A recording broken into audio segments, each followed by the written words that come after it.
Man, I thought I was your friend. You said I got you on film. You're late. Okay, you're live on Facebook. You can start your meeting. You don't have a chairperson, so you, I guess. I can I'm do the roll only call. member here, so Isn't Sherry the secretary, right? No, you have to choose secretary for this committee because I think Caroline was the secretary for this. Oh, okay. So, Sonia, education and I can take on this as the secretary. Hi, everyone. Hey, Sherry. Hello? Thank you, How are you? Sherry. Okay. So we're gonna go ahead and do roll call. I'm present. It's Kane Feltner in the room. he's not. Sonia is present. Yes. Todd is present. I see Mr. Block is there. Welcome, Mr. Block. Thank you. And I see Mr. Majors here as well. Hello. For the individuals that are visiting with us today, can you please tell me who's in the room? ladies first. Kathy Roeder with the Troy Chamber. Melissa Kleps with the Troy Foundation. Joseph Graves from the Troy Development Council.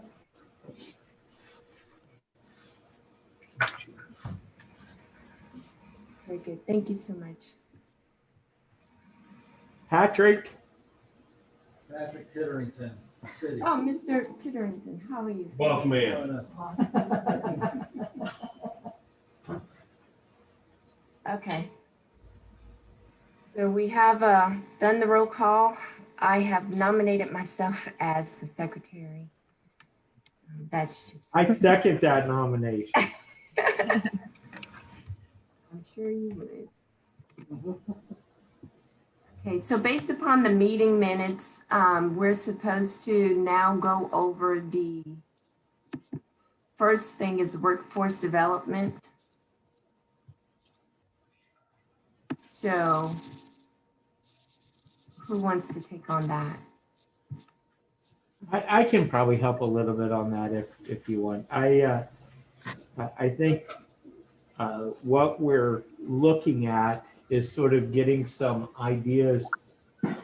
If you have in front of you the agenda, I think what we're looking at is sort of getting ideas from just. I think you guys all know who these people are, but just in case you don't, Joey Graves is the. Why don't you introduce yourselves a little bit and say what you do, and then we can talk a little bit about why you're here and your involvement in this. And we appreciate your time tonight, obviously. Joseph Graves, Troy Development Council, CEO of the Troy Development Council. I guess my number one job in Troy is economic development. So it's working with our industries to help them retain employees, to add employees, to recruit new industry to Troy, such as the recent Pella announcement. So that is what we do. We also have a component of workforce development, workforce attraction, working with the Upper Valley, Edison State, our school systems to make sure that we have an available workforce. So is that, Yeah, is that perfect. quick enough synopsis? That's good. Kathy, why don't you say what you? Okay. It doesn't matter. Kathy Roeder with the Troy Chamber, and the Chamber is the leading business advocacy program organization for local business. We not only support businesses and help them grow, we also are a partner with the Troy Development Council in the area of workforce. And I think I shared with you that we signed on as a partner with the U.S. Chamber earlier this year to really dive into the inequality of opportunity. So we were already, before the HRC was founded, looking at ways that we could address diversity and inequality of opportunity within our community. And Melissa Kleps, the Executive Director of the Troy Foundation. And We are a grant-making nonprofit organization. And our grants fund quality of life, anything from recreation, education, arts and culture. We do economic development, workforce. Basically, through an application process. And we've just recently taken on a community needs assessment and transportation, childcare, which are a couple of things that you have on your list to address, are definitely areas that we are looking at. They were identified as in our top 4 needs in our community, and that's we're talking about just in Troy. And so we will be working with other partners in the community to figure out what it is that we can do to fix those kinds of things.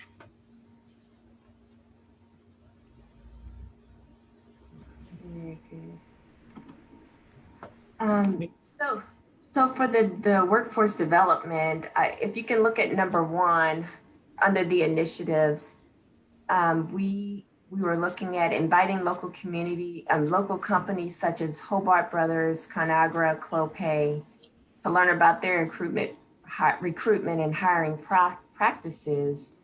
And I heard a couple of you talking about the workforce development.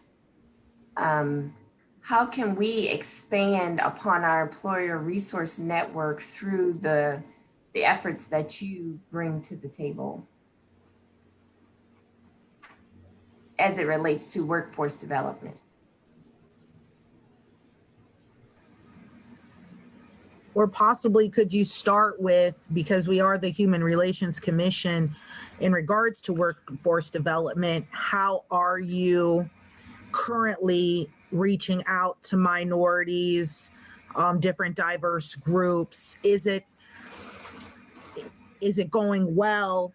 Do you need assistance in that? And then Kathy, you mentioned you're already intentionally partnering to kind of address inequality issues. So really, when we look at workforce development in this piece, we are trying to figure out where those gaps are in regards to seeing a full diverse workforce that reflects our community.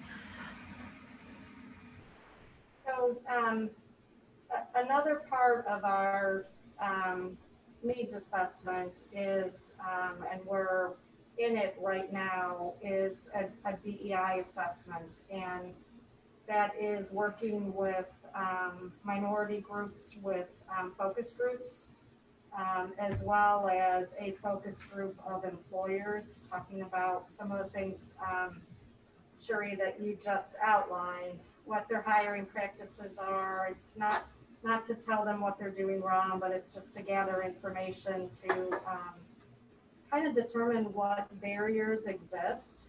And then from those focus groups, along with the minority focus groups that we are hosting, one actually occurred Monday night.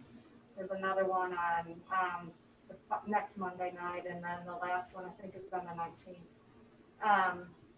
And taking the comments and the information that we obtain from the individuals and putting that out into a survey that on behalf of the foundation, I would invite all of you as members to help us connect with as many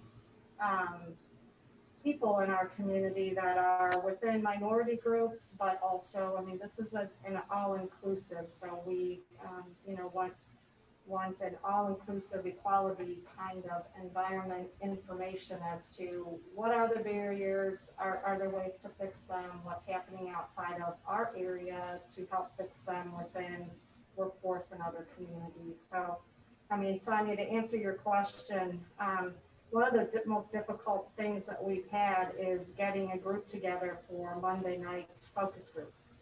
And having somebody, actually 6 people commit to a 2-hour time frame to do a Zoom focus group was extremely difficult.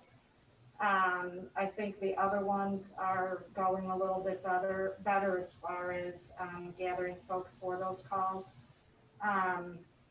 But we through our assessor, the company, we have been able to hire a woman who teaches at Ohio State University, and she teaches in social justice. And I mean, her background is phenomenal, and I don't want to waste her abilities with being able to glean the information that we need to help, you know, our community move forward. So after the focus groups, I really appreciate help trying to identify people to take the survey, because the more people that take the survey and the more data that we get, you know, the better the solutions can be. Yeah.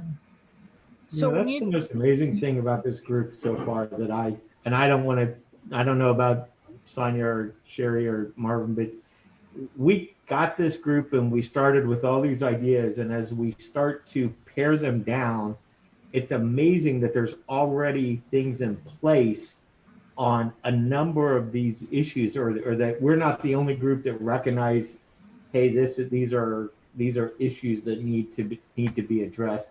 Here comes Kane, by the way.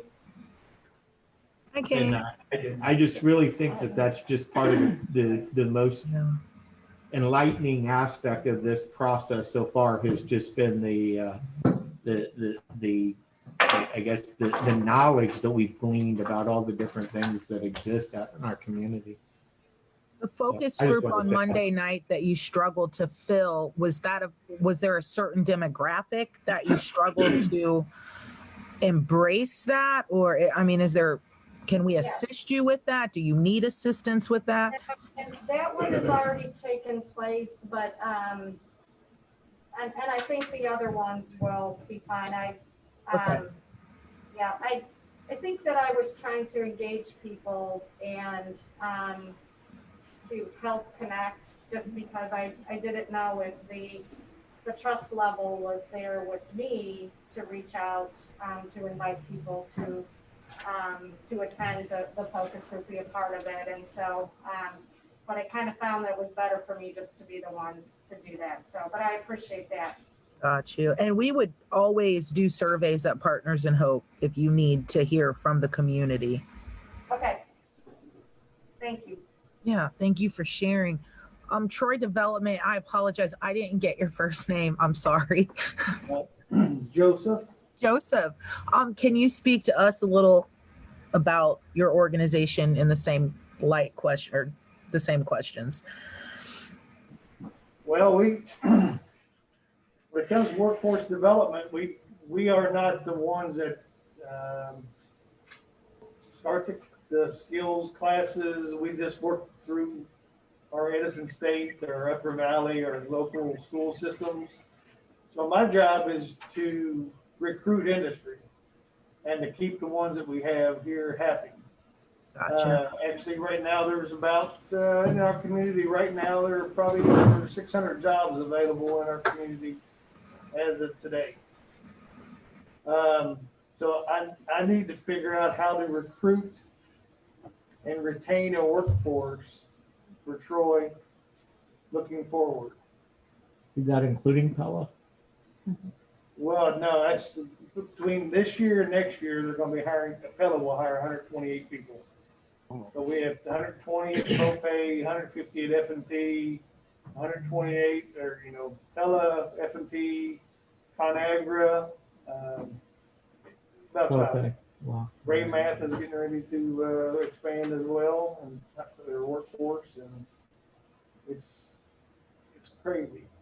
Does our development council offer any type of, and forgive me because I'm not versed in any of this, but like inclusion or diversity training? I know the city of Dayton offers something called a HUD 3, and it's an incentive for contractors, and it basically establishes inclusion goals. Can you just talk to me a little bit about things like that? Do we have any resources of that nature? We do not. We would work through the Small Business Development Center and also the SBA there in Dayton. And we'd also, with our partner organization, Troy Area Chamber of Commerce, they would also work through the Dayton region as well, correct? Okay. So like for the minority business assistance and things like that, that would be filtered through the Dayton, like a partnership or something. Correct. You, We would have, we could host, we were hosting in 2020 until COVID happened. Small business, how to open a small business, how to start a small business, in-person training. And of course that went away with COVID, but, we supply the space for free. It was a free class, open to anybody. And, we held one. Mhm. How many people we have? We had, but 8 or 10, and 8 or 10 the first class. Nice. So we hope to do that. We hope to do that again when we're able. Okay. Do we have any financial support? Like if there are low income business owners, you know, people that, are there any incentives in our city that we provide to open up a business? No, ma'am. Okay. Do you think that, would that be something that's beneficial, or in your experience, does it not come up a lot? Well, one of the questions at the Small Business Development Center, when they start looking for like financing opportunities for opening a small business, they usually ask, are you a minority? Are you a veteran? Are you disabled? So those questions do come up in that process with the Small Business Development Center and also with the Small Business Administration. Okay. Do you feel like if those questions were answered yes, do you feel that we're equipped to provide the maximum resources for someone of a diverse background to actually build a business here? Yes. Okay. And let me speak on that a little bit. What we're talking about is certification for businesses. And a lot of times the certification process is fairly easy to, send in the paperwork to get certified. The issue is a lot of times they want some kind of previous experience or business background and even credit worthiness too, which just hate to say it, but in the minority community, we haven't been taught how to keep our credit good and, pay your bills on time, which, you think you buy a stereo and, I can miss a payment, but that one payment lasts for 7 years. So, I think that's one of the things probably should be looked at to encourage, minority businesses to come in this area. They don't see any, I hate to say it, but they don't see any opportunity far as grants or, financing mechanisms. Right, so it goes back to the risk when it comes to banks financing, whether, no matter what color you are. Yeah. It's going to be all about risk. But SBA is designed to kind of bridge that gap, Right. which I don't really think they're kind of. Well, that's SBA with the financing part. The Small Yeah. Business Development Center will go out and try to find other grant opportunities. Yes. If you were Yeah. a minority, or if you were Yeah. disabled, if Yeah. you were a veteran. So those resources are out there. Yeah. And it's our job, Troy Development Council and Chamber, to bring those resources Exactly. So people know about it. so 'Cause- people know about them. And so if you come to us and say, we want to open a business, I want to open a business, and we could bring those resources to you. Mhm. Yeah, I was just gonna add to that. So that's really like the chamber's role in this is more of the education piece of it. So while I sent you the information on the US Chamber initiatives, we have not decided what we're diving into.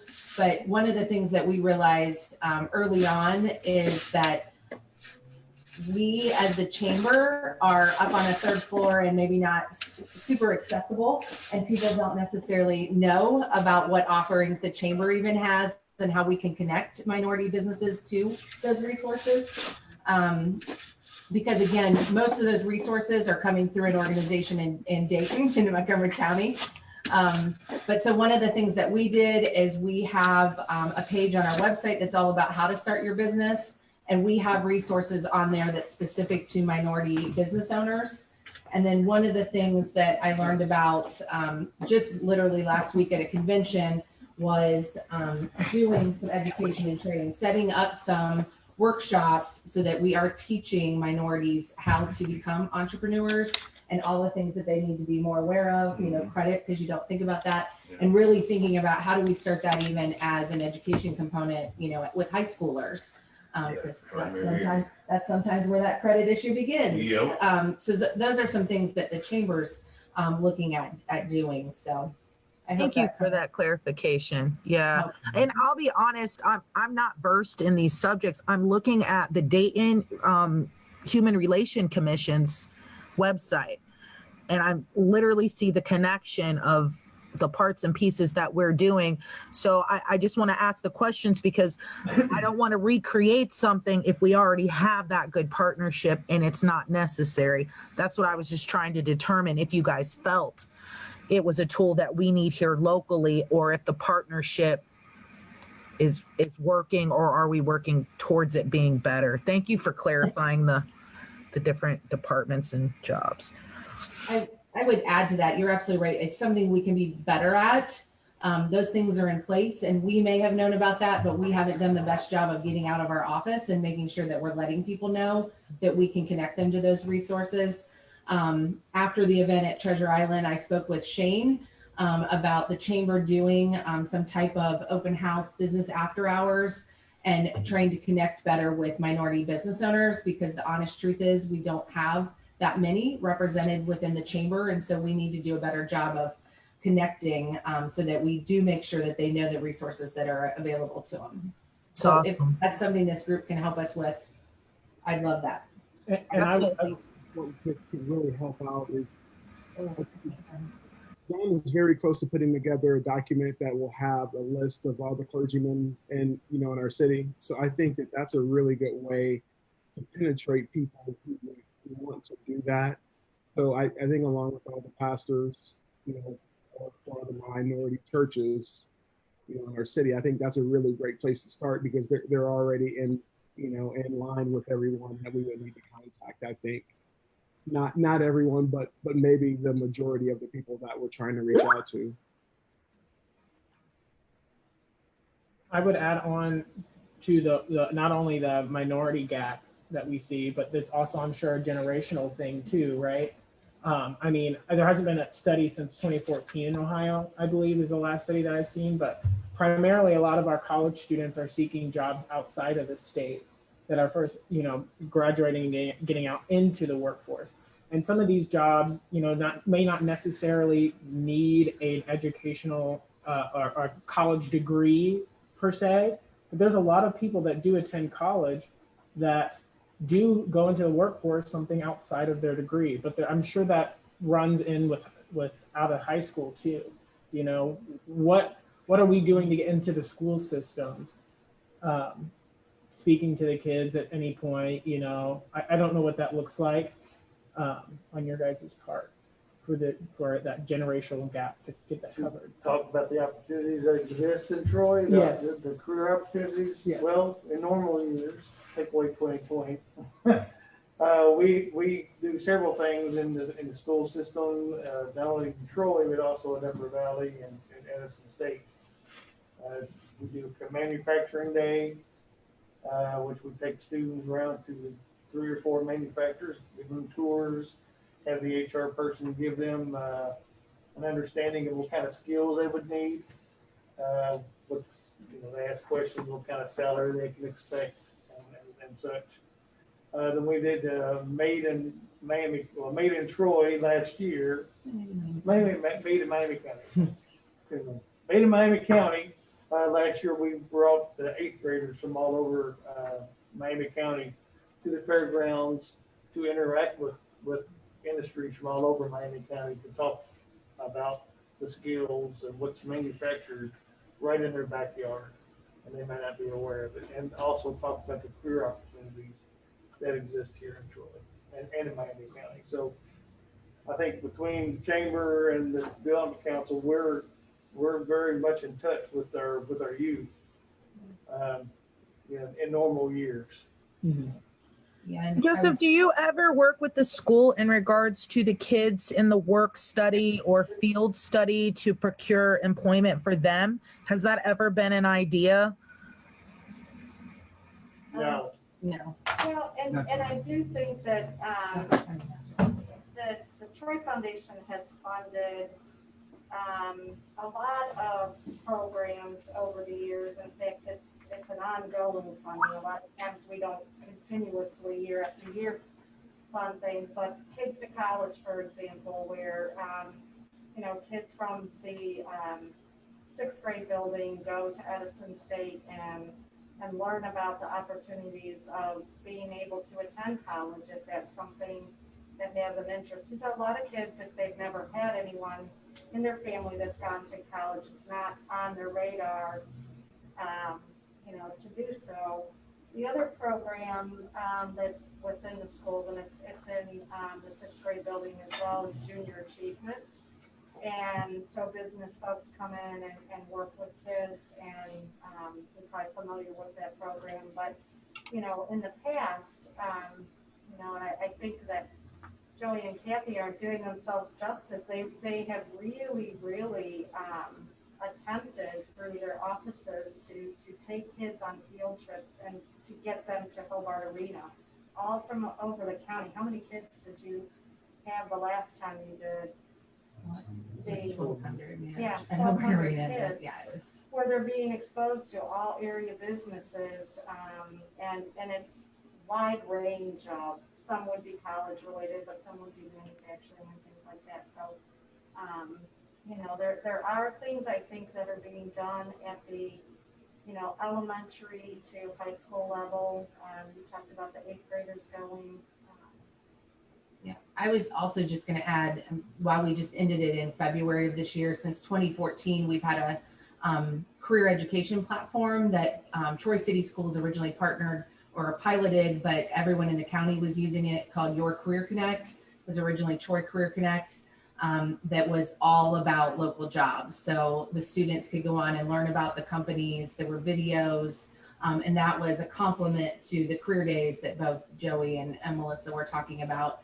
And we ended it just because the businesses weren't as connected to it as we would have liked to. So we're looking for a new way to connect. And we have representation on both the Troy Development Council board and the Chamber board from Troy City Schools. So we work with them all the time. And I know one of their priorities is making sure that every student has a career path. Because I know when my children were there, it really was focused on college. And so that's one of the priorities that we're working on with them too. Nice. Anything from the city, PT? Well, we, of course, partner with Troy Development Council and the Chamber, but I think of note, to follow up to Sonia's question regarding outreach by and between our locals and the tech schools. It's important to note that both Edison and Upper Valley are members of the Troy Development Council. So they sit on the board. They may even be on the executive board. I'm not sure. At least one of them is. And so there's that. They share that sensitivity. They hear that messaging about how successful we've been with getting the jobs here, and now we have to turn around and fill those jobs. And the other thing to note is, and from the city standpoint, we've participated every year. I believe it's Upper Valley that has held a kind of their own career fair in the past for their students, and we've sent our HR people, police and firefighters, uniform people up there to sit down and talk to the students and just try to actively recruit. And that goes for our local companies. they participated as well. So we are doing a lot of outreach any which way we can. Yeah. Sonia, I Didn't know was looking about up stuff. I was looking up section 3, which is why if you are watching this on Facebook, I've had my phone up the whole time. It would be something that we could probably look at. It's a very in-depth criteria that has a lot of cross references based upon incomes and housing developments and those sorts of issues. But it looks like there are some federal monies, if you said Dayton's looking at it, that may be available. I just don't know if we meet that criteria. So I would just ask the Development Council keep that in the back of their mind and look at that. If that's it does look Yeah. like it provides some training funds, but you have to meet a lot of criteria that we may or may not. I can't speak to whether we would or would not meet that criteria. Is that what you were Right. talking about that's what Dayton has on their website? Yeah, I mean, I was just looking at kind of all of it in general, but yeah, basically, do we need that in-house or is the partnership working for us here? But yeah. So, I mean, there are so many things that are being done. I guess the biggest thing again is if there are ways that we can help or if there's gaps that you're seeing as well.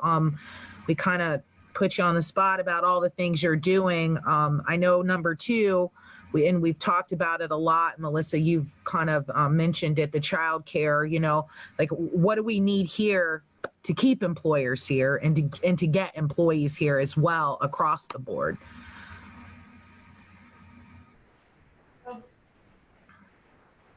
I think, are you moving on to those next things, Sonia?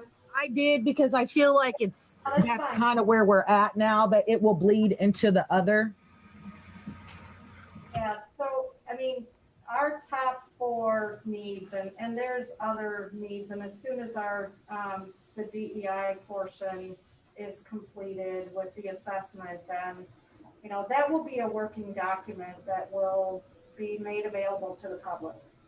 And so our findings will be there. You're welcome to be able to use it within the HRC. Obviously, a lot of the needs assessment part is identifying what those needs are. Transportation, childcare, mental health, and affordable housing are the top 4.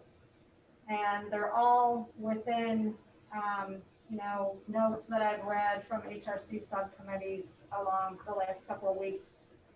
And I think that there are, as you found out tonight with workforce, there is a lot of people and organizations that work on these things behind the scenes. And I think that, in talking to my board, that, what our task is going to be is to be kind of the convener of whoever it is that needs to be in the room to address these specific needs. And we'll start with those top 4.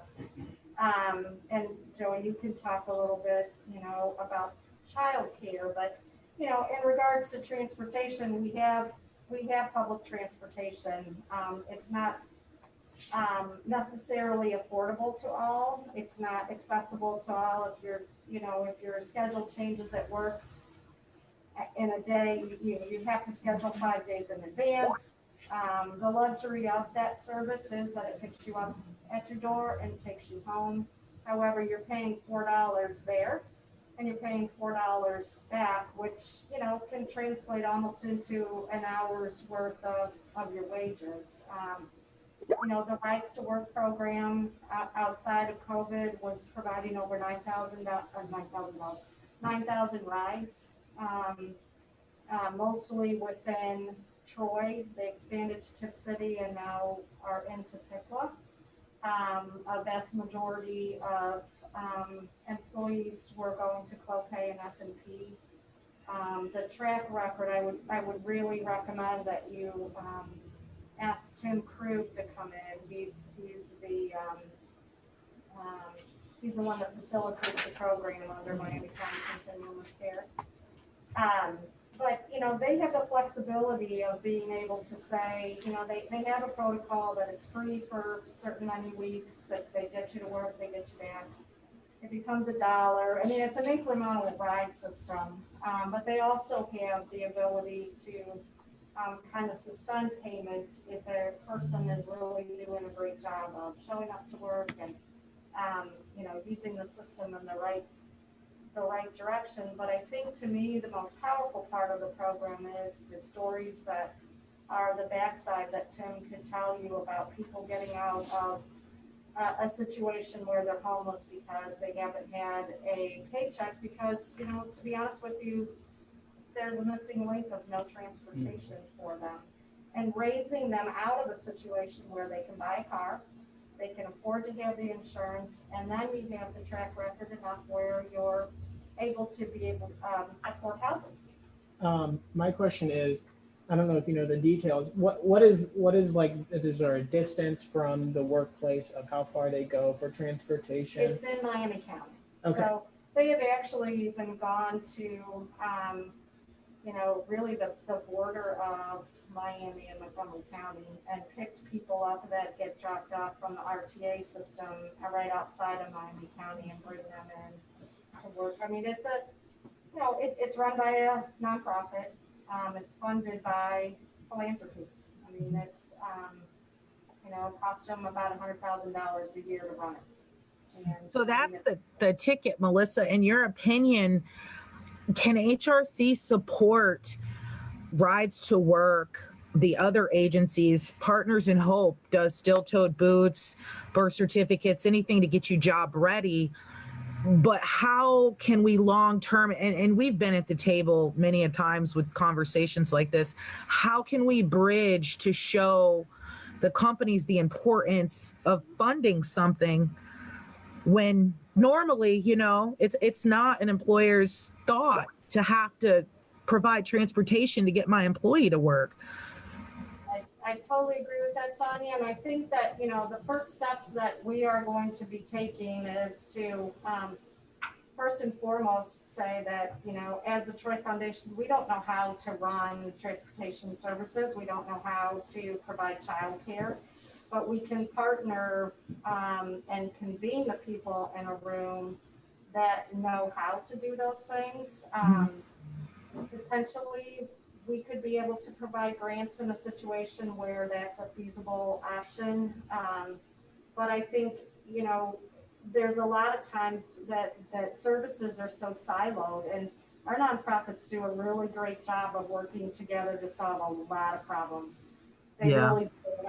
I think that's really unique to our area, where, you know, if somebody's providing a service and someone else sort of kind of wants to tag on to it, there's really not a territorial thing, which is awesome. Right.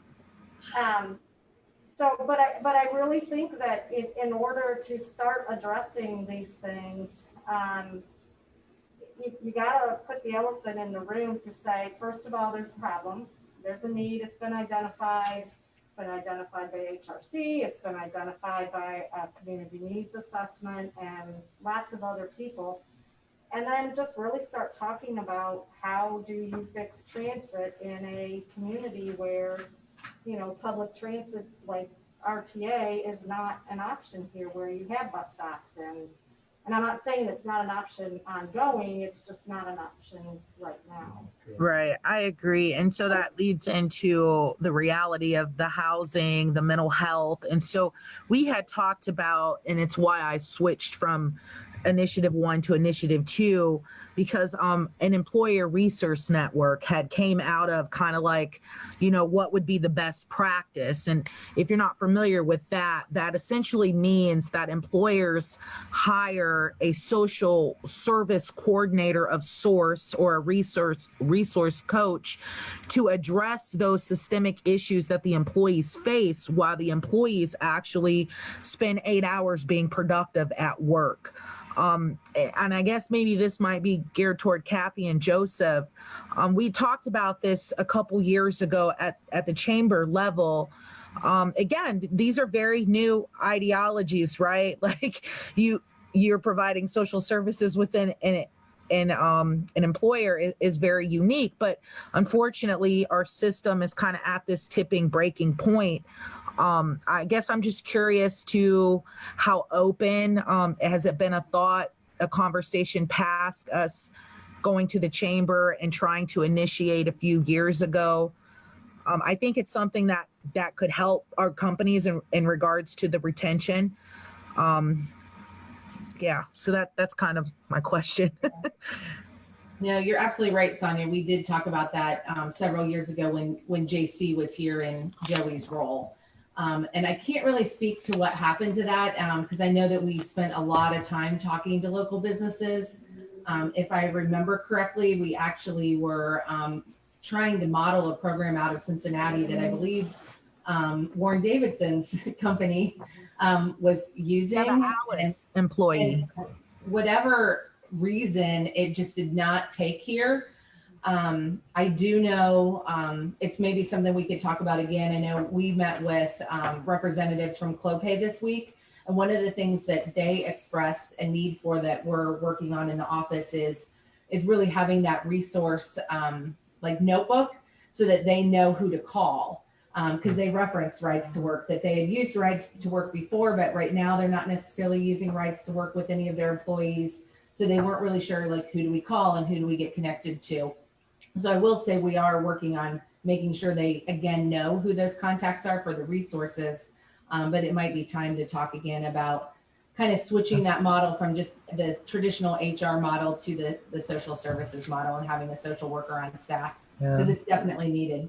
And Kathy, I think, you know, the way that the 211 system is going to work, it's not just a call-in.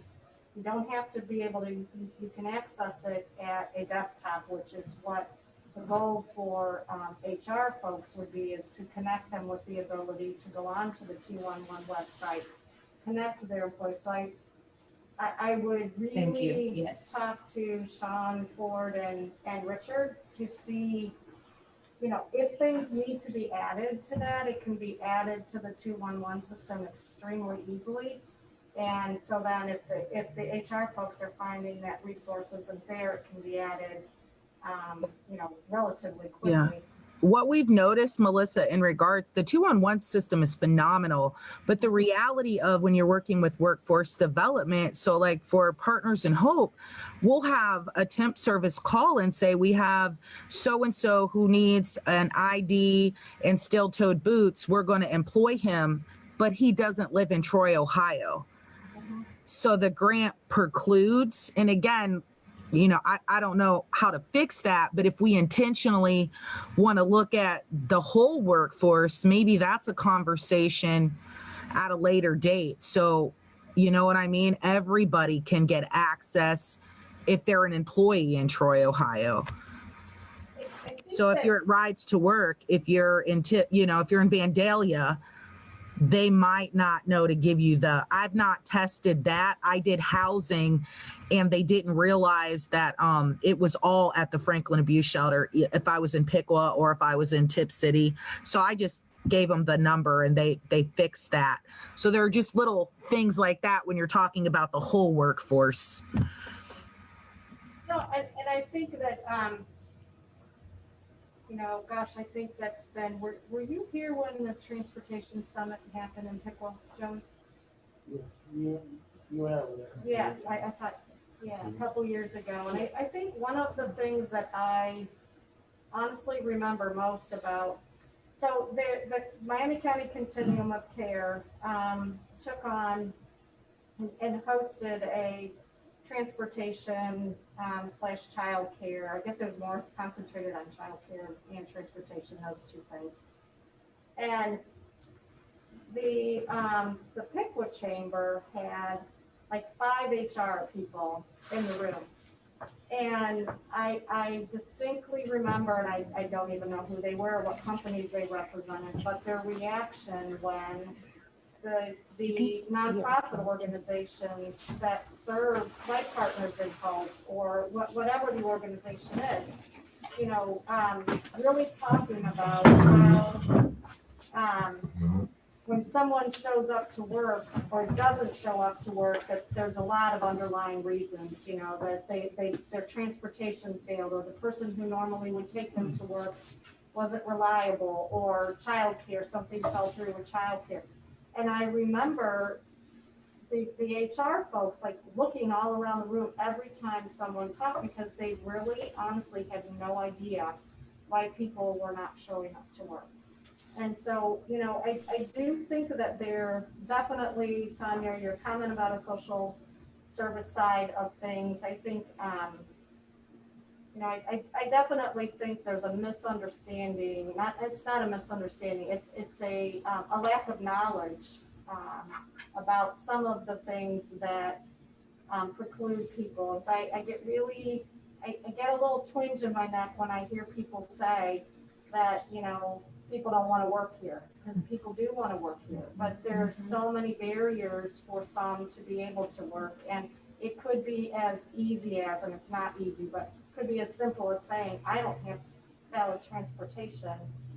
And, you know, and so somebody doesn't show up for 2 days and they get fired, and then that whole cycle just starts all over again. So there's definitely room, I think, for education. And I think the other part that I am finding with the needs assessment, and we need to dig into it a little bit more, is how do we create environments where there is a trust level, there is a welcoming atmosphere, somewhere where no matter what you look like, you feel comfortable walking in, or, you know, applying for a job, or, you know, what is it that is, you know, precluding people from feeling that they can do that? My brain is spinning. I feel like it's like my creative juices are going. I like have so many things I want to filter out. Okay. So back on maybe the generational thing, and you know, the outreach, right? It sounds like we're looking at outside of Miami County is kind of what we're talking about, is for outreach, because it sounds like they're going up to the border of Miami. So that means anyone in Miami County that wants a ride or needs a ride can get it in Miami County. They would have to pay, of course. No, I think it's connected to the different service organizations within it. It's not, you have to have that connection with the nonprofits that are within there for the Rides to Work program. It's, like I said, I think it would be better to have somebody from there really explain what it is that they do and where their funding comes from in the past. Who spearheads that? It's a continuum of care. Jim Taylor is actually a volunteer running or overseeing the program, and Tim Krug, KRUG, is, he facilitates and runs all the riders, schedules everybody, or the drivers. Yeah. I think it would be good for them to come so you guys could hear that, their process and The county whatnot. has a place there too, right? That's what, I think that's what you were asking. I don't want something to, you No, can but- still do the $4 county ride. You can. That's the Yeah. transit. Yeah, but you can't take your kid because you got to have the car seat, $4 for the kid, $4 for the parent there, and then back. I'm not challenging the economics. Yeah, you're fine. I think your question was, can you get a ride? And there Yeah, are I just want to But clarity. it's not like you can call it like an Uber. You can't call. right. You have to have 5 days. Exactly. Yeah, notice. it's a 5-day out schedule. Right. Mm-hmm.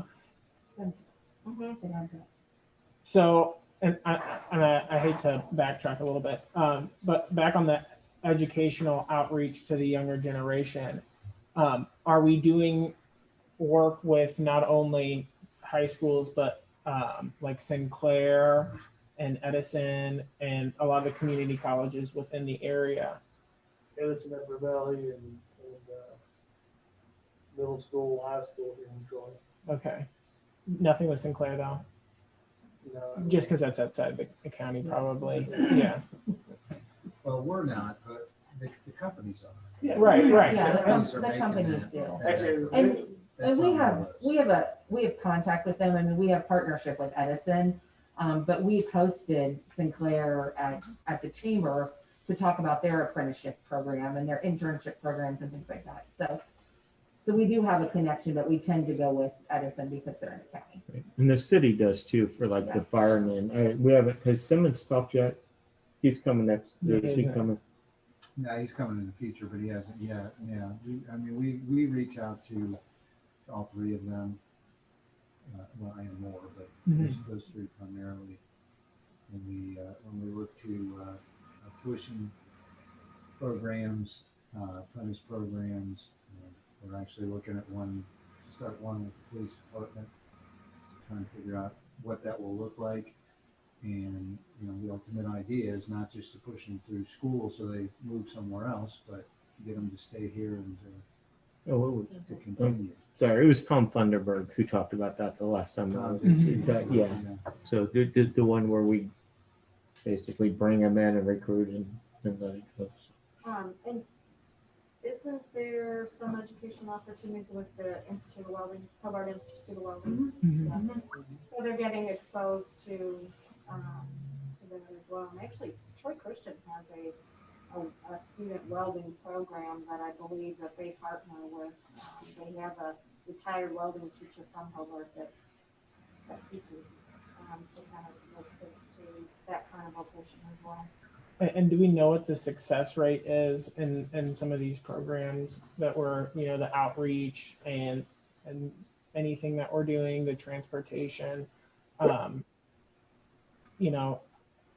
I'm just trying to get to the core of the issue. Are these things working essentially?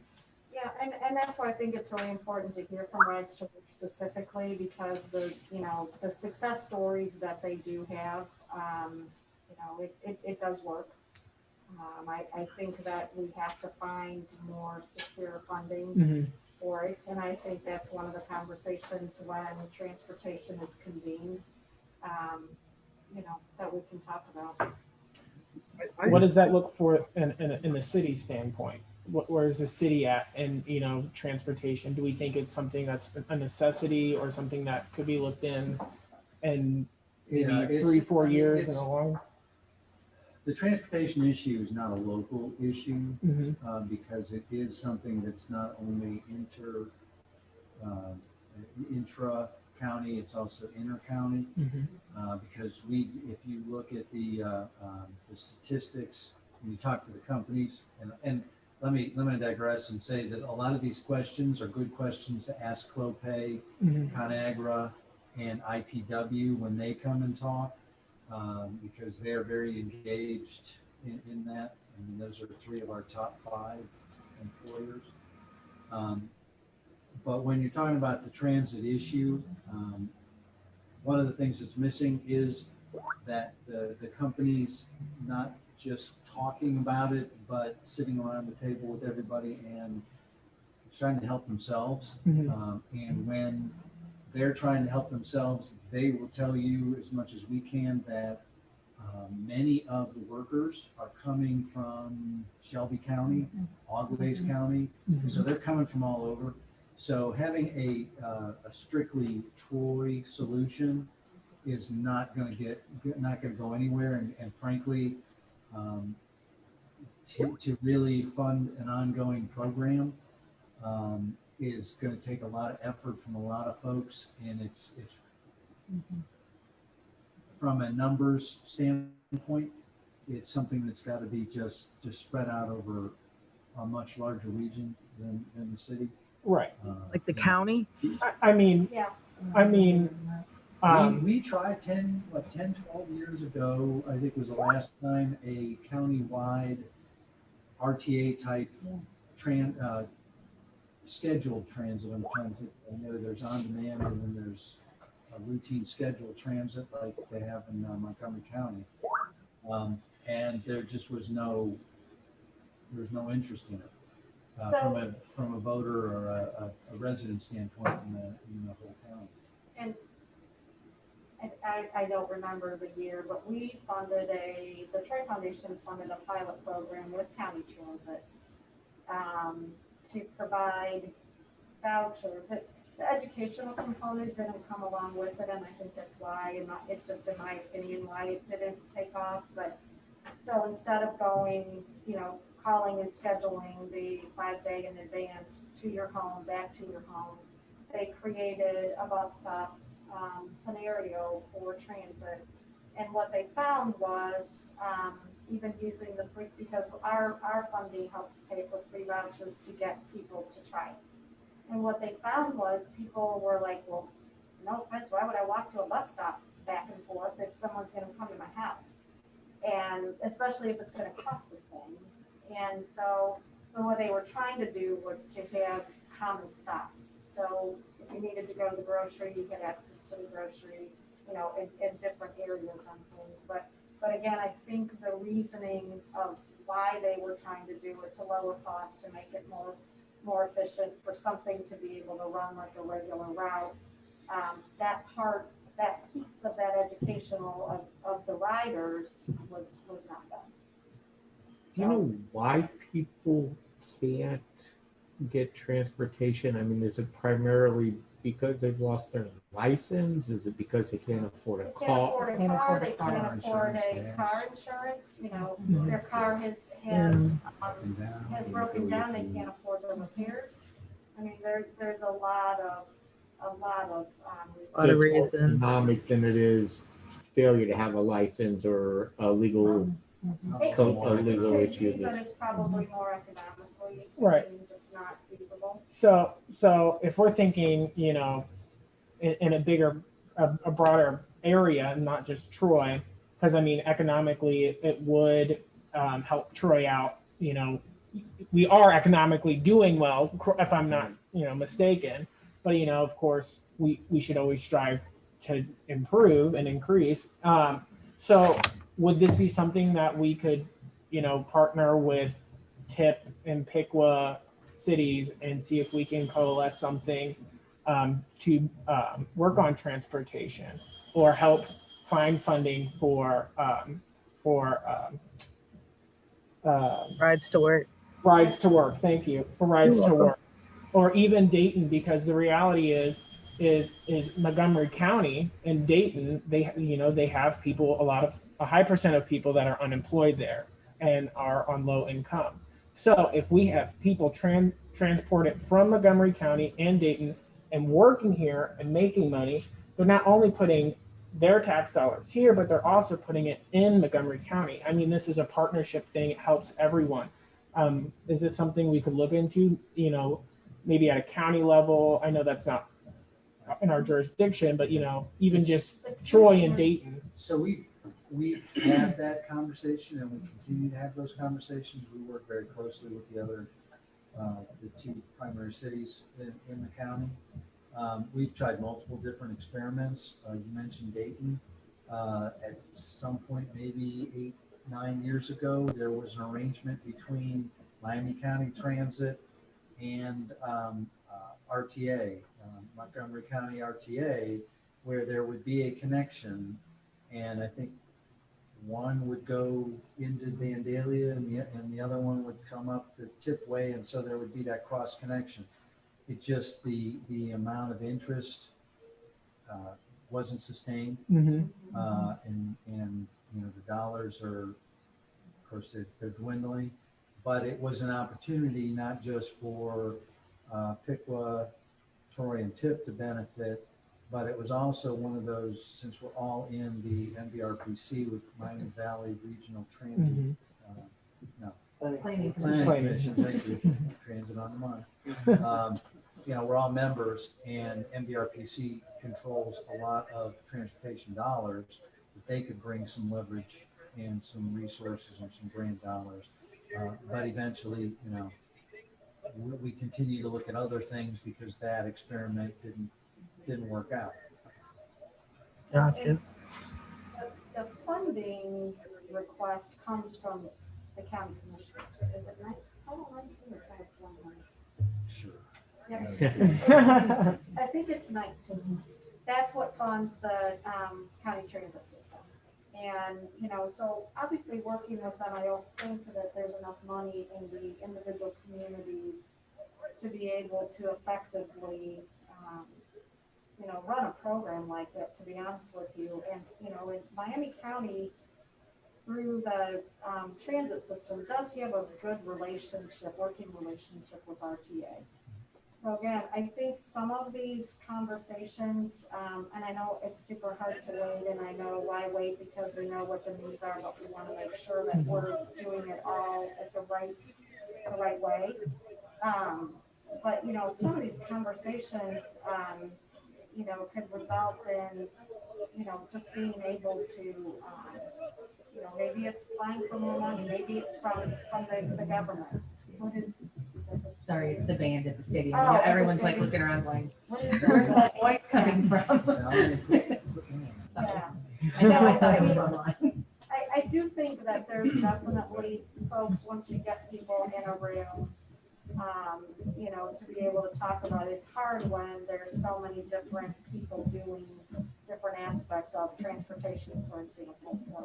So what should we as HRC be asking the mayor in a recommendation to do to help assist that tripod disparity or issue, I guess, that's existing? I don't think you can answer that question yet. I think you've got to hear from a couple of the businesses. Okay. They'll tell you whatever the answer to that question. They're not shocked. Kathy, to switch gears, because I'm often reminded I'm the social service kid in the room. And so we have to look at diversity across all economic classes. So I want to switch gears and talk about teen leadership and Troy leadership. Troy, I know you provide scholarships. In your opinion, is there a diversity goal within those two major leadership components that we have in Troy? My experience alone in leadership Troy is how I met a lot of my professional colleagues, is how I developed relationships. It's how I kind of built my relationship as I have a daughter who went through teen leadership Troy, who felt the same way, the sense of, we're Trojans, we're proud, we have camaraderie. I think they're excellent programs, and they would be excellent programs that if we got more diversity within, maybe that would help people stick around. Maybe we could learn from people even within those groups. Your thoughts of that? Is that something, should HRC fund a scholarship for a diverse person to come? Your thoughts of that? There's a lot of questions in there, Sonia. Sorry. So You know you're good. It's a topic we've discussed, so easy to answer. So we do not currently have any goals, diversity goals related to either of the programs. It is one of the programs that actually I've talked to Melissa and several other people about, is that we've probably not been as proactive with those programs as we should have been. For example, teen leadership, we put it out to the schools and we just kind of, nonchalantly put it out there. We're not clear to them as to who we're looking for. I know the Teen Leadership Troy committee, not just with diversity, but they want to make sure they have diversity across the board. And too often when you use the term leadership, especially when you're talking to teens, immediately it becomes the thought of it has to be the students that are already involved in student government, Right. Those type of students. And so I think that also sometimes is a reason why maybe we aren't getting the diverse group that we want. So that's a goal for next year, to really look at that and to make sure that we're going to diverse populations and saying to people, we have this leadership program and we want to make sure that you have identified leaders within your community who are applying. And that goes with the Leadership Troy program also. That one typically is something where a company has identified someone within their company to apply. As far as scholarships, I'm not sure there's a need because we have scholarship money already available for both organizations. We actually have quite a bit in the Leadership Troy program. But I will tell you that, again, prior to COVID, this year's class met and identified issues within the community, and diversity was one of them that they wanted to explore. So hopefully when we restart in February of 2021, that will be one of the topics we add to the leadership program, because right now we're not really addressing it in any way. Have you looked into reaching out to the sports and really encouraging those kids to join teen leadership? We have not. I mean, I think you and I spoke. I mean, even, you know, band, making sure that I connect with Kathy McIntosh and, you know, who's a leader within the band that needs to be part of this program. So, and I think there's the opportunity right now that's capped at 30 students, but, you know, if we would get 60 students, I think there's an opportunity to run 2 different programs. And so when you send something out and you give that word leadership, I think that once again, to go back to that stigma, right? You know, even as a teacher, you hold that stigma. You're like, okay, leadership. Okay, these are my A students. Yes. You know, these are the ones succeeding in class and that are, you know, really, you know, taking control. Where there are kids that might have lower grades who might, from, you know, just, you know, anyone walking in might go, that kid might be successful because of their personality and who they are, but they wouldn't be considered on their teacher's list a leadership. So is there something that you might look into, like sending out, like, you know, there is no grade requirement. We're not looking for someone with A's or whatever, to kind of like cut away that, you know, that stigmatism that might run with the word leadership. Yeah, no, definitely something we need to do. And as you were talking to, one of the things that someone else mentioned is that the things that we tend to market, the photos that we use, whether it's Teen Leadership Troy, or as an HRC member, reminded me within our community guide, don't show diversity. So I think you guys have talked a lot about that, even just like with education. Many times if you don't see someone that looks like you in the photos, you also don't think that it applies to you. So whether it's the language we're using so that we work with the adults to make sure that we're identifying some other teens that should be in the program, or also just making sure that our pictures reflect the community. Right. Men and women, not Men, only women. just diversity, but gender all as well. Of the above. Yep. Yeah, I definitely think that plays a big role. You know, a lot of educational studies show that kids that are minority and are taught by a minority teacher have a higher success rate. There are studies that show that more diverse schools have a higher success rate. So you know, these all of these components are you know, what's going to help succeed in making more diversity, which is, you know, just even simple as the visual aspect. You know, that's just such an easy thing that we can change. And I think I don't want to step on your toes, Sonia, but the one thing that I think we need to talk about as well is we've talked about sort of the impediments for the development and those sorts of things, but what amenities do we have? How can we make better amenities? I mean, obviously we have Marvin, who has relocated to Troy. I don't know where, Sonia, I think you were from Piqua maybe and came to Troy. And, you know, I was from Troy, left for a long time, came back to Troy. What do we, you know, how can we, through your guys' agencies, what amenities can we offer? I mean, I know we offer concerts and farmers markets and all that sort of stuff, but I mean, do we really reach out to say these are things that we have? And even And just to can we? jump on, Sorry, go ahead, Kane. I'm sorry. even to jump on that concert thing, you know, the reality is you're going to only attract one type of culture, we'll put it that way, into a lot of the stuff when you're only specifically with music, if you're not pertaining to all types of culture. I mean, I thought the concert was great. I saw some videos and stuff from downtown last week, but I mean, speaking from a cultural standpoint, you know, what attraction does a person with a different culture have, of a Hispanic culture or a Black culture, coming to listen to bluegrass or classical music or country or whatever genre you want to name? Even though, let's be honest here, country music was invented by Black folk. Let's get that straight, because everyone thinks it's the white. No. Possibly Light recommend, things up a little bit, yeah. are you guys open to recommendations of different music, different genres for downtown events or concert events? Well, it's more than just a recommendation, Sonia. You and I have talked about, how can the HRC be relevant, be long-term, be helpful. And one of those ways is to make things that we do, if we're already doing them, making those things better. And one of the ideas that we talked about is every year in a normal year, even an abnormal year like this year, we did a couple of concerts out at Treasure Island. Every year we budget for 2 to 3 concerts.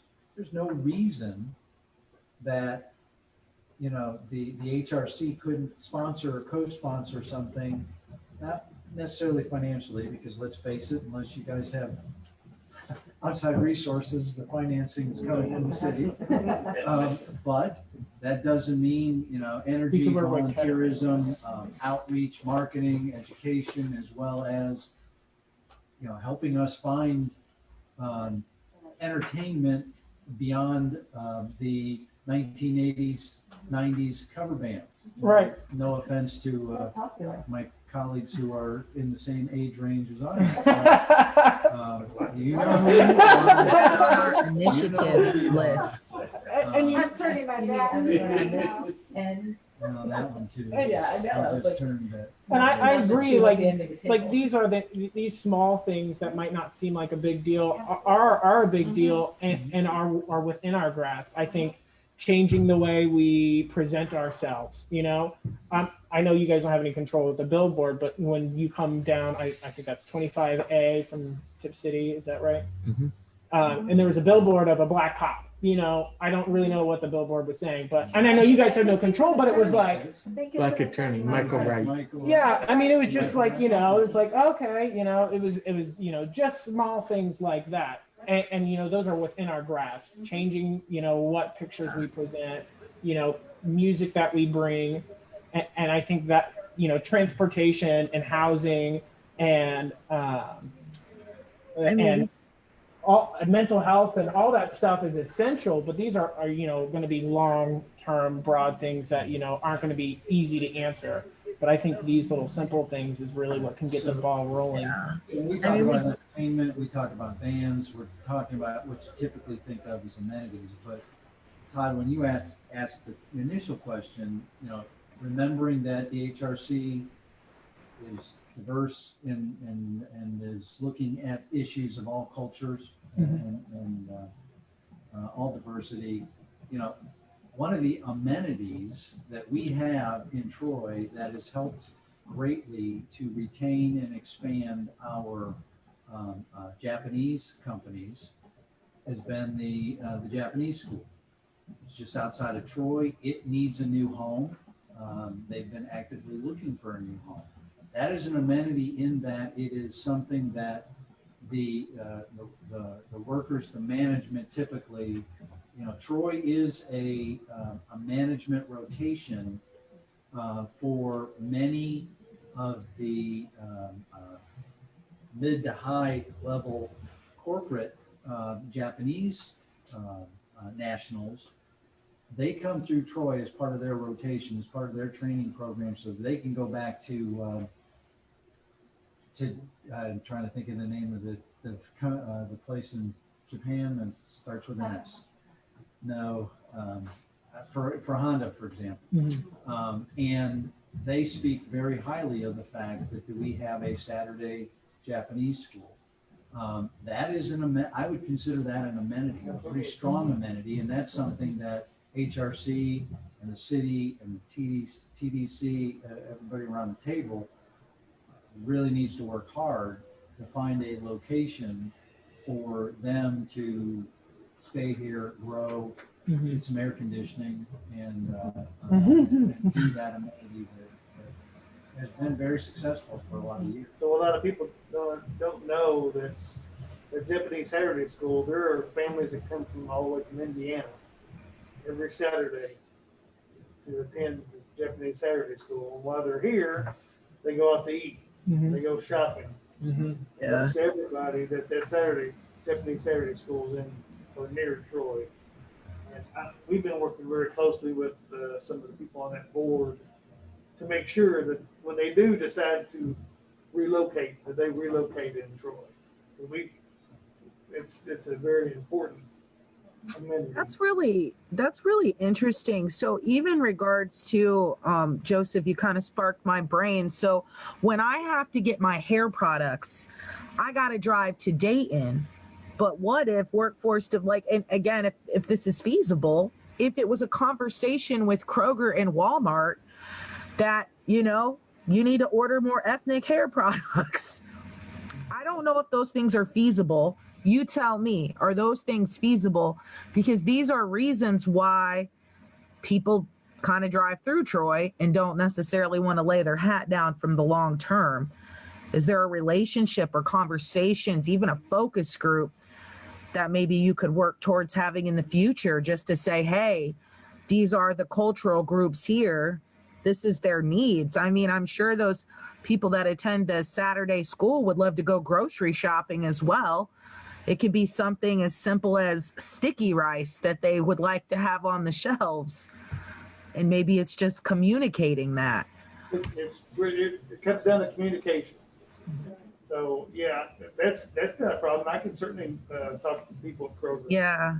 You I have to just have think- the economics, you have to have the numbers. Yeah, they gotta make you know, financial- They're to be driven by the bottom line. Yeah, financial sense is what they're going to. Oh no, I totally understand that. But I think if we all got in a room, we would say we would buy the hair products for sure. It's cheaper than driving to Dayton. But I mean, just conversations like that. If we don't have training now, we can still attempt to educate and communicate more intentionally. Right. Just really good Thanks, Anya. conversation. Thank you guys for the last Hey, comment guys, that I go ahead have in and regards speak, to amenities, it kind of suits with transportation. I look at more urban areas, but it's very popular to like have a little bike kiosk type thing that people can utilize. We have a lot of bike paths and trails and whatnot. I think it's popular, especially for younger people or people that just can't afford to buy a bike, to hop on one of those. Is that something that our city would be open to in regards to amenities? It's more of a Patrick question. Yeah, in general, I would say yes. But again, those are services that come through. They are market driven. And so, you know, to this point, they really have not come down into suburbia from the big cities. And even the big cities, some of them find that they're struggling to keep those businesses going and sustainable. Really Okay. the best markets are the ones that have the college campuses in them, the Columbuses and the Cincinnatis. But then you get into other areas where other issues like bike litter, if you will, where they just kind of drop them where they when they're done with them. Yeah. I know that we built the bike path it like goes out to job and family services and whatnot. So I wonder if it's not as utilized because people don't have bikes. I just in intentional places like that, I wonder if we did an experiment of sorts to see if it is helpful. And of course, that's only going to address the summer and spring and nice weather times, but it's a lot more inexpensive than public transit. And it just is, ensures and everyone can utilize the community bike path spaces. Shane still have the right, bike. so we don't have an organized program like you see in Dayton Yeah. and in the college towns, but we do have an abundance of bikes, and we do have a very active couple of bike shops that volunteer a lot of their services to make sure those bikes are ride ready. And then we do work with several of the different agencies local agencies where we will just give away those bikes. I know. Yeah, we give them away for Franklin's one of people. them. I'm sorry. We do. They're again, they're not as abundant as people think they're abundant. But we do referrals to get the bikes. All right. Well, that's about all I got. I thank you for all of your time. This was amazing information. And he had a question before we went. Is the next question down there? Yes. Hey, Sonia, Yes. you was talking about hair care products. Uh-huh. We got a bunch of people in front of us that can help a business start up. Maybe try to identify some young lady that might be interested in starting a little shop or something. Hey. You got the people that could, give her some insight and Exactly. Loan Yeah. press some numbers details and for her, stuff. and maybe provide some resources. Grants, I'm sure, out there. Hey, I'm more than willing to put that information out there. Again, we're working on our website. I think a lot of this information, like the small business and things that Kathy has mentioned, I think we need to also reflect that on the HRC website. I'll put my ear to the street, as we say, to see if anybody is interested in that type of business, and I will definitely reach out to Kathy for that for sure. Sounds great. And Yeah, might want to definitely. you might want to start by leveraging some of the current hair salons that we have. We have an abundance of them. And, maybe they're not in the right niche. And this is an opportunity for them that they don't know exists. That's true. Bringing on people that know how to work with that stuff. Mhm. Because it is a whole I think that, one of the things that has kind of hit home to me over the last several months, we started, I guess I should just blame it on myself. I started asking some questions of our nonprofit partners, so the nonprofits who receive grants from us. Shortly after the protests arose, not only here in Troy, but across the country after George Floyd's death, about what we are doing as a community to ensure that our services are for all people. And I think that what I found is that that there is a lack of trust to approach a nonprofit that provides services such as a food pantry or a healthcare, for example, where that there's this gap or this persona that if they're not approachable for everyone. And I think to me, that has to come so much before some of this work can be done, is learning from those organizations and those businesses that provide services. How do we make it more welcoming to everyone? And when I started pointedly asking, do you know how many minorities that you serve? Do you track that? And the fact is, no, they don't really track, which is fine. They're providing the service, but there is a lot of question as to why aren't they serving more minorities, and where is access to food if you're not going to the local food pantries, and if you're not going to health partners on a regular basis, and why aren't you going there for health care? And then where are you going for health care? And where are you going for food if you're in need? And so, I think that I have thought about the word intentional a lot between then and now, and how things can be more intentional. But I think that some of the things that we all need to learn are from all of you as to what are those barriers? Why isn't a food pantry who's there to feed people, why isn't that somewhere where you would go?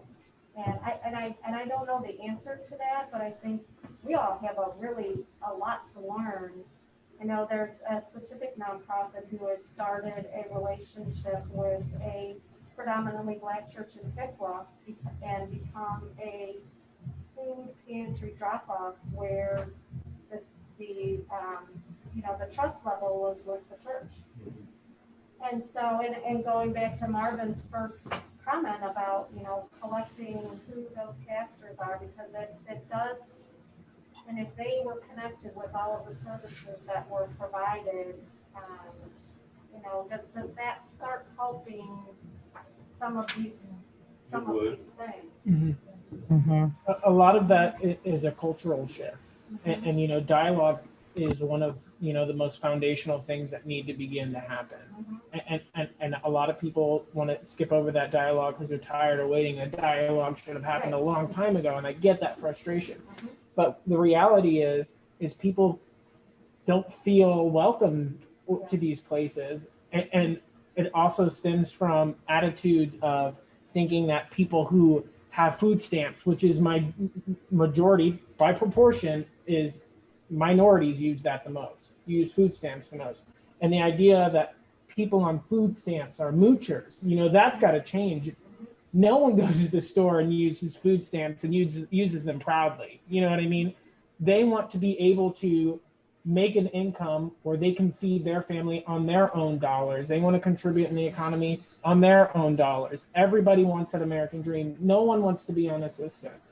Everybody wants health care. Everyone wants this access. So until we change those simple cultural things of how we view people, just because that they don't have the same access to things, that they might be undereducated, or they might be just sitting at home, not really doing anything. But the reality is those people might feel stuck. I went to school with this young lady, and she didn't have health care. She came to school sick. And I asked her, I said, hey, are you okay? What's going on? She'd be coughing. She goes, I don't know what's going on. I might have the flu or whatever it was. She didn't know. She could have had something. She had a fever, but she said, we're just treating it with whatever medication we can afford at the store, because they didn't have health care.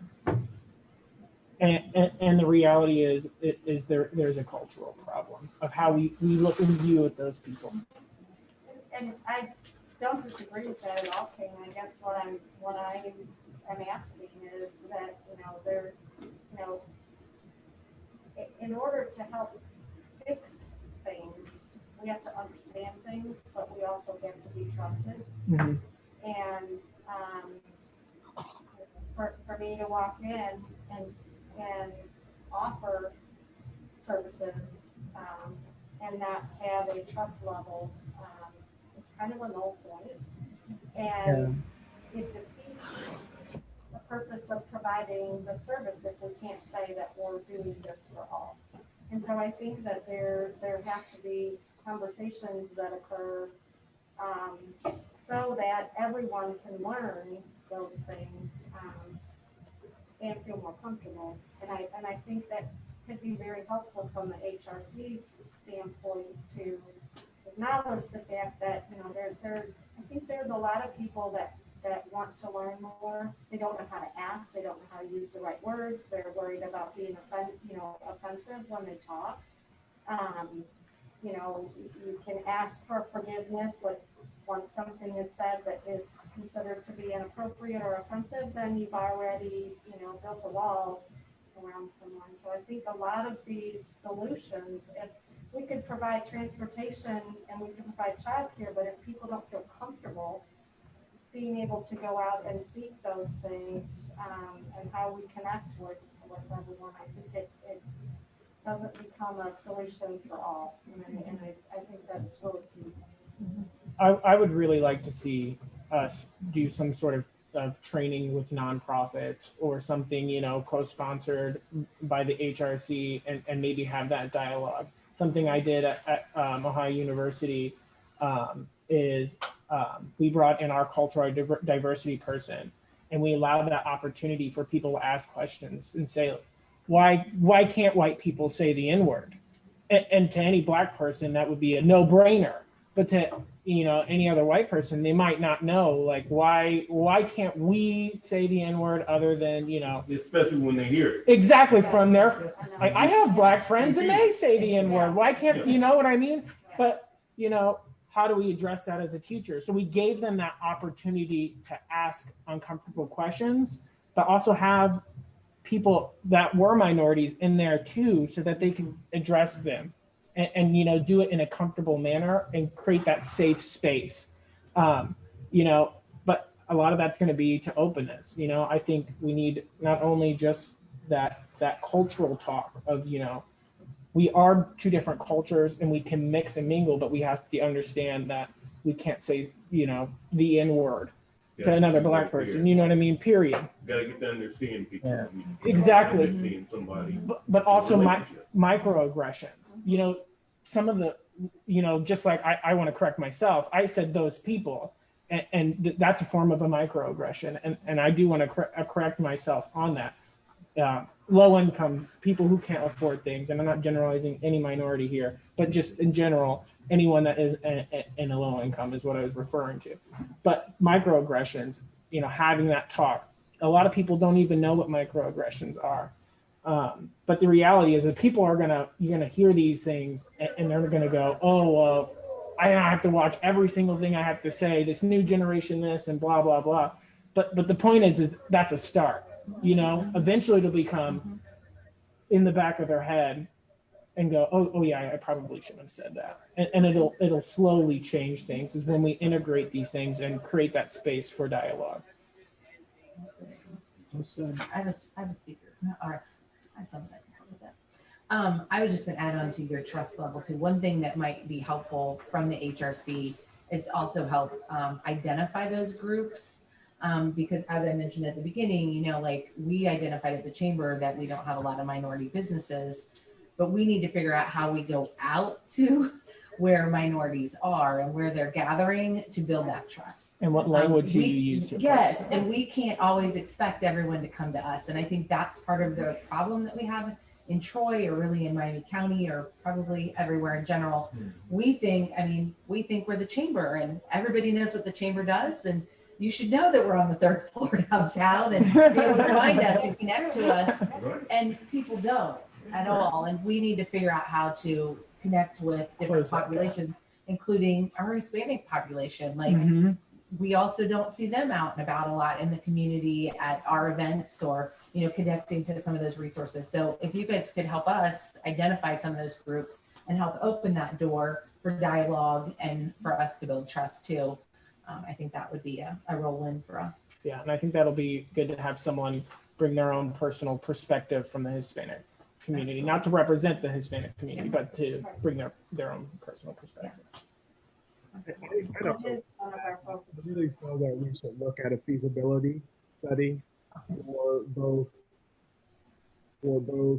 I believe the people that live in Troy. I think we should really strongly look at a feasibility study for people who live in a more socioeconomical area here in Troy, just to see if free transportation system would help.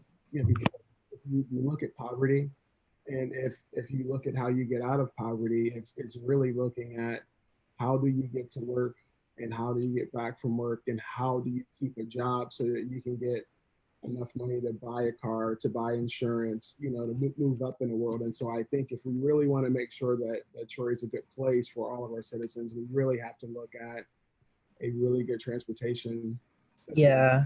That would afford that. And so I think it would start by us trying to put our heads together to look at a company to do a feasibility study on that. And then secondly, I also think from hearing everyone speak, just for the citizens of Troy, if we looked at a work training platform, structure, program for the citizens of Troy, that's also something that could pair with that and help our citizens move out of a situation where they can't find a job due to not having experience, where they can't find a job due to not knowing how to get the experience. So I think that those are two things that if we really want to change Troy and really want to do a great job for our citizens, I really think those would help us move in the right direction. And I think you have to start with the information first. So we need to study that, make sure that we understand it from the employees and then also from the citizens as well. From the employers and also from the citizens as well is what I meant to say. Well, it sounds like we had a really good conversation for tonight. And so from that, I wanted to kind of recap and or close it out with saying, what is our next focus for our next meeting? And what should we be working on as an employment challenge committee subset of the HRC? I heard a couple of things. So I want to know what things related to our three, right? The workforce development, tripod challenge, and amenities of Troy. Of the workforce development, what action can we take to work towards for the next meeting? I think we need to get our speakers or listen to, like they said, the other speakers at our next meeting. But then there were certain things that sorry, I lost my notes, of course. Let me pull them back up on the screen. So Sonia, while you're looking at that, Salome, can you look at potentially asking the Clopay and Hobart Arena, ConAgra, those next steps and plans, those employers down in the next steps plan of actions, inviting them to our next meeting? I think, aren't they coming to the HRC meeting? No, they're coming here first. No, they'd come to the subcommittee. They're coming to the That subcommittee. probably be, I know next week, Sean is gonna, the police chief is gonna be coming. And so we've had him scheduled, for a couple weeks now. And then after that, I don't think we've got anything scheduled. We could certainly invite them to the following HRC meetings. Because they'll be able to touch on, not just the employment aspects, but also some of the diversity initiatives that they've undertaken, especially from at ITW. So it'd be helpful, I think, for the whole commission to see it. And then from there, the subcommittees can take what they get and then focus their initiatives from what they hear. That sound like a plan? Mike, it sounds like a plan, but my concern is this, just like today, it was really good. Like it was I consider this a working meeting and how we actually put our thoughts and plan on putting some actions together from the HRC meeting. Can we draw up as an employment challenge committee, draw some action items out of there that we can work towards just by the quick 20-minute conversation that they're going to have present to us? And what I would suggest is that you ask that question after the HRC meeting, because that'll allow you to take from whatever they present, and then you can go to that next step. And if from that HRC presentation, you want to invite representative from ITW, for example, or the Clopay HR person, all three of those that we listed are very interested in having an ongoing dialogue. And so after the HRC presentation, which will touch on, a few things, then each committee could dive in deeper on their, looking at their initiatives or their objectives. That make sense? Okay, so I just want to paying the think, members and here, see are if you they're- talking about like, you want to table some of the things, like, for example, when Kathy talked about needing support of how to get to minority potential places that minorities like that want businesses, or the trust factor. Are you talking about those potential things we could do? Like we could just jot out to table so we have a reference of, because this was a very good meeting. Is that what you're trying to do? Glean out things that we could take on in conjunction with meeting the employers at the next meeting?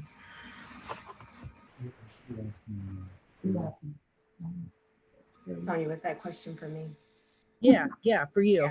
Yeah, that's what I was wanting to do. Okay. I mean, I don't see any harm in putting some intentional things down. I mean, the blaring thing for me is obviously some sort of training. We heard training for nonprofits, training for business, maybe just looking at models. We don't have to do anything drastic Community until we members. talk to. I think the biggest thing, I think our biggest action step is outreach, right? I think Troy does not have a problem with, supplying jobs, right? We've got that covered. We got tons of jobs open. It's getting out to people, getting to them, right? Like Kathy was saying. We can't expect Communication, people to come to outreach, us, marketing. right? Yeah, it's got to be the outreach part. I think we can be that bridge as the HRC. Which is why I think having them come to the HRC, you got to remember, we have to be respectful of their time too. And so if they can come to, a much broader group of people, because we've had really good attendance at the HRC as a whole. I think then if we have specifics, we can narrow it down. This is why. Get home, dinner's done. Kenny said, Kenny has to go. He's beeping. We're done. Mr. Block is on the way. The ribs are coming off. Ooh, that's big. I'm coming back. I'm coming too. What did you get? Third place? At my own house.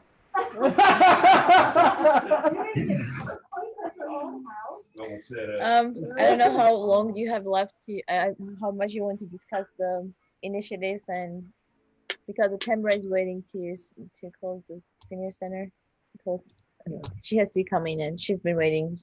Oh. So I don't want to give Yeah, her. I'm trying to close it out. That's why I was asking action I'm items. sorry. I want this meeting to have something I actionable. can't keep her waiting until. So you're gonna wait to schedule another meeting and see how the HRC. We have the outreach, we have the realization that we'd like to eventually be a bridge possibly for rides to work in the employer, to address that. Talked about helping to build trust. We acknowledge there's a lot of trauma that's going on in our community. So how can we help to alleviate and funnel that trauma so we can get to building back relationships between the community and the community members? And I think the HRC can look at in the spring, maybe working with Ken Seiler for a concert that is something Yeah, that sorry, I forgot that one. The concerts. That's a really I good. think that would be something, and I think we can look at a recommendation, although it's not through the city, but perhaps in the mayor's council, which would be similar to Leadership Troy, and making sure that we're doing diversity in our applications, and that we're not limiting it to a certain segment of students that are overachievers, and that we're getting a broad spectrum. I think we talked about possibly I'm not really sure because you said something about us funding it, and I don't know how we have money yet, but if we end up with some sort of money doing some sort of scholarship for the Leadership Troy. Thought you were gonna do. No, I'm just playing, Todd. They said they didn't think they needed funding, but the verbiage, the language to attract other people, we could help with the language. And then Melissa, when she gets her survey and her focus groups done, we'd love to have her come back and see how we can assist in that as well for the future. I think the downtown summer music series is a logical place to start to, it's, can I say that on the flag? It's pretty white down there. Yeah.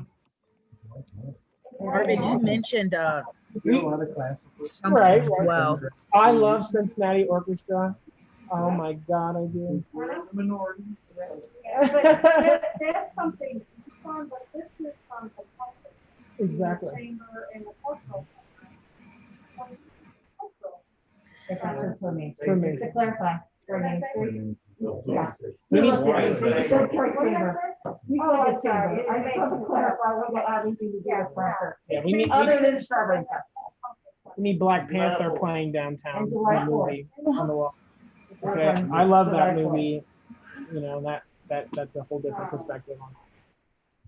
Okay, Yes, That would exactly. work. I mean, something like that would work. Right. or- all right. So do we want to shoot for the next meeting for the 21st of October? Yeah, yes. Yes, ma'am.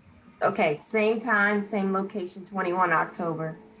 If all hearts and minds are clear, I can call this meeting adjourned. If you are if you want to have a presentation from Clopay and other companies first, it means that you have to schedule this meeting after 29th.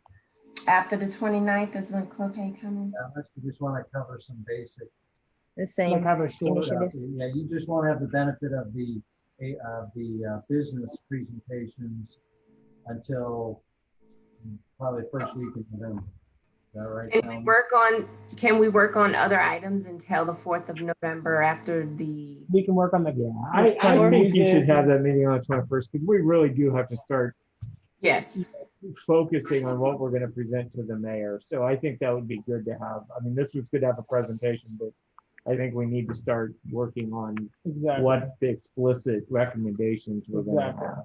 right. Okay, so 21 October and then we'll reconvene and talk about Oh, Okay. employers on that. 6 o'clock.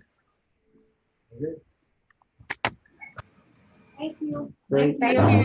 Thank you. guys. Good evening. Jordan. So,